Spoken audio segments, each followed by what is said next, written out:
Alright class, let's continue. So we discussed already 3 cases where we will use mathematics, especially utilize exponential signals and its properties to find the zero input response of a linear time invariant system that is described by an unordinary differential equation with constant coefficients. We have used examples to illustrate how to do this when you have distinct real roots, how to deal with this when you have repeated real roots. And mathematically we illustrate how this can be done for the case where you have complex roots, complex characteristic roots. Now to wrap up this section on zero input response, as you can see, which is pretty simple, we'll spend much more longer time on zero state response. Now to wrap up this section, we will do the example on applying this formula you see on screen inside of the zero input response for the case where you have complex roots. And again, we'll follow the same 5-step procedure as you have done earlier, only the calculations will be slightly or marginally more complicated. So let's do an example. And this the one is 2.1c. Okay. Now we'll go through this whole process. We have this differential equation again.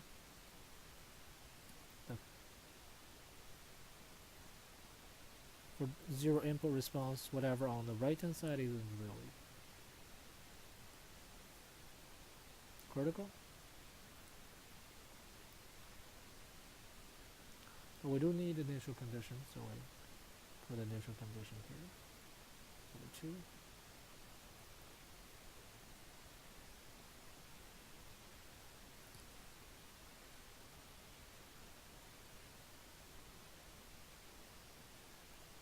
I'll put the numbers directly that I found from the textbook, so these are the ones. And again, the goal is to find zero input response of the system under the given initial condition.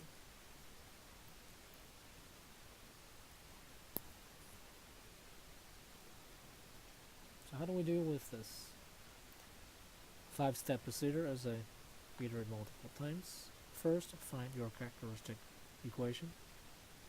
Squared plus 4 lambda plus 40 equal to 0. Okay. And also in the exam, if you want to get credit, follow this procedure. Make sure you can do something for each step. And I assign partial credit to each particular step that you produce. So this was what? This is, you can, do lambda plus 2 squared plus 36 equal to 0. Or using a calculator, you'll be able to find, well, you have a pair of complex roots, lambda 1, lambda 2 will be negative 2 plus minus j6. Yep. Plus minus j6. Now, if you use this e to the lambda 1t to the lambda 2t, it's still possible to find all the solutions, all the questions, although the eventual form may look different than what we have. It's still okay to do that using this distinct root methodology. But here I'm gonna assume I'm looking at this sinusoidal, because when you have sinusoidal, you know how to behave. We discussed how it look like. When you just look at e to the negative 2t plus j6t, well, it's not immediately clear to many people. So I assume that's going to take the case of c times e to the alpha t. Let's look at the equation.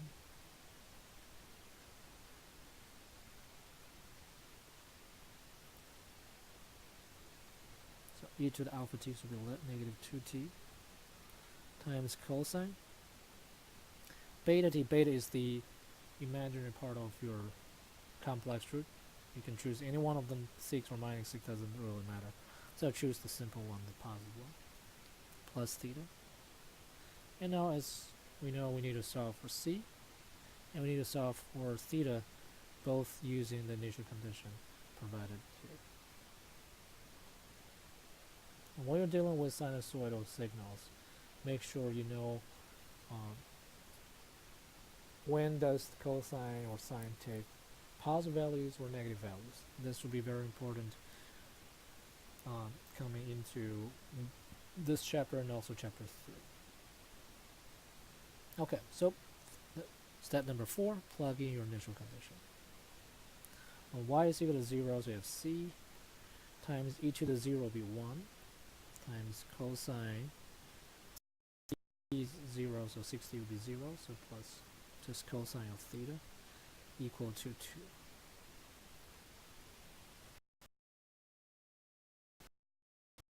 Second step, dy dt, taking the derivative, requires a little patience, since you have, again, the product of two signals. You can make c outside, that is okay. And then you do them one by one. The first is, you take the derivative of the first one, right? So it will be negative 2 e to the negative 2t. So that's when I take the derivative of the first term, times cosine of 6t plus theta. I leave the second one there, plus e to the negative 2t. So now I just copy the first term and take the derivative of the second term. Now, this derivative of cosine is negative sign, so I should do negative sine 6t plus theta. And due to the chain rule, I need to multiply this by 6, right? So I need to multiply this by 6.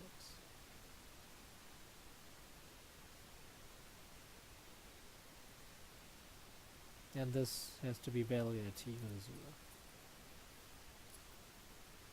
0. Just make sure that we do this, sort of peacefully, or in a patient way that can eventually give you a good result. Now, what we have here is going to be to plug in the numbers. You have negative 2 times 1, so there will be negative 2 c, right, times cosine of theta, and then plus,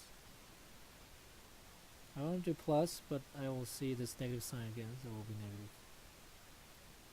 So minus 6c, so 6 here, c here, e to the negative 2t, t will be 0, so e to the negative 0 will be 1, times sine of, again, 6t will be 0, sine of theta.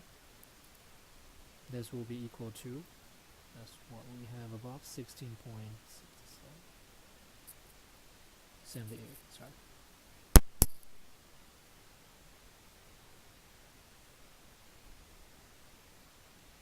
Now, there are multiple things that you can do at this point, noticing that c times cosine is equal to 2, and you have c times cosine appearing here. Utilizing that, you'll be able to find out, well,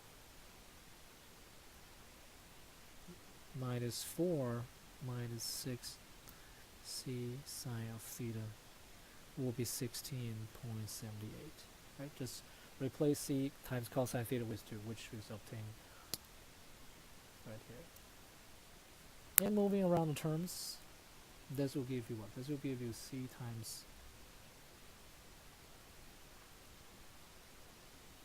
sine of theta. Okay. So if you move this to the other side and this back, it will give you a negative 20 times 78, divided by 6.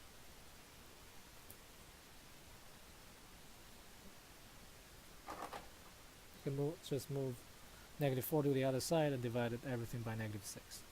Or move 16.78 to the left hand side and 6c sine it to the other side. Anyways, you can find this. Now, you have two equations, your c's and theta, and there are a number of things that you'll be able to do, but one thing that you usually want to decide is what is the sign of c. And you can assume it's positive, you can also assume it's negative. And what we usually do is we assume c is a positive number, since it's the coefficient or the amplitude of your sinusoidal function in the original form right here. So we can assume c is naturally just think c is a positive number. This can simplify it a little bit. So this tells you what? This tells you cosine theta, which is equal to 2 divided by c, must be positive. It also tells you what? It tells you sine of theta, which is equal to negative 2076 over 6c, must be negative. When I divide c to the other side. Since c is positive, so this will be a negative number. And you can also know what? You can also know tangent of theta. Because you have c here, you have c here. When you calculate tangent, you find this equal to negative 20.78 divided by 12, which is also negative.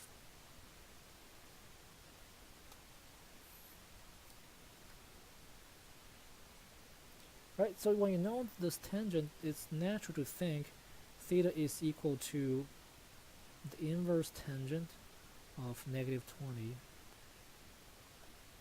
Well, it's natural to think of this way. But you should know also that tangent is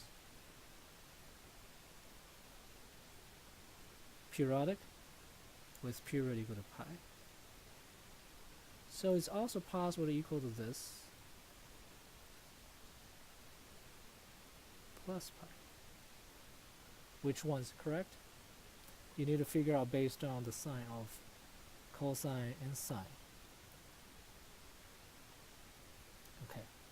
Now, let's first discuss this one. When you have tangent being a negative number, or you do the inverse tangent, you're looking at this particular part. When you're looking at this, you're looking at the opposite part. The question is, where does the angle come from? So you look at the sine of the sine and cosine. In this particular part, sine is negative, cosine is positive. In the other quadrant, sine is positive, cosine is negative. And you compare what is the case, right? And this is what we have obtained right here. Cosine is positive, sine is negative.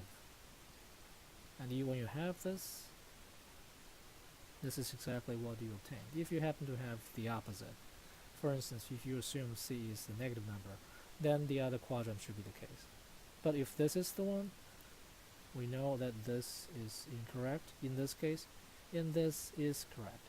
But in some cases, the one with this plus pi may be correct. So you have to be very, very careful, and you're going to use this particular case in this chapter, later in this chapter, in chapter 3 and chapter 4. So make sure you can deal with this inverse tangent appropriately by identifying the correct quadrant of the angle. Okay, so now you have theta calculated, and when you have theta calculated, c will be equal to 2 divided by cosine theta. Okay. And theta you have done, just plug in your theta obtained, and both of them are apparently obtained, and you have the final result of the zero input response. Okay, so this is the end of this example, and also this is the end of this section on zero input response of linear time invariant system.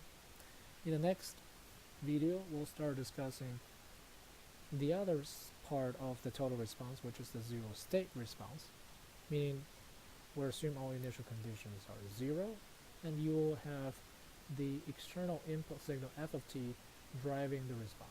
How do we calculate that? What is the procedure to do that? We'll discuss that in the next video.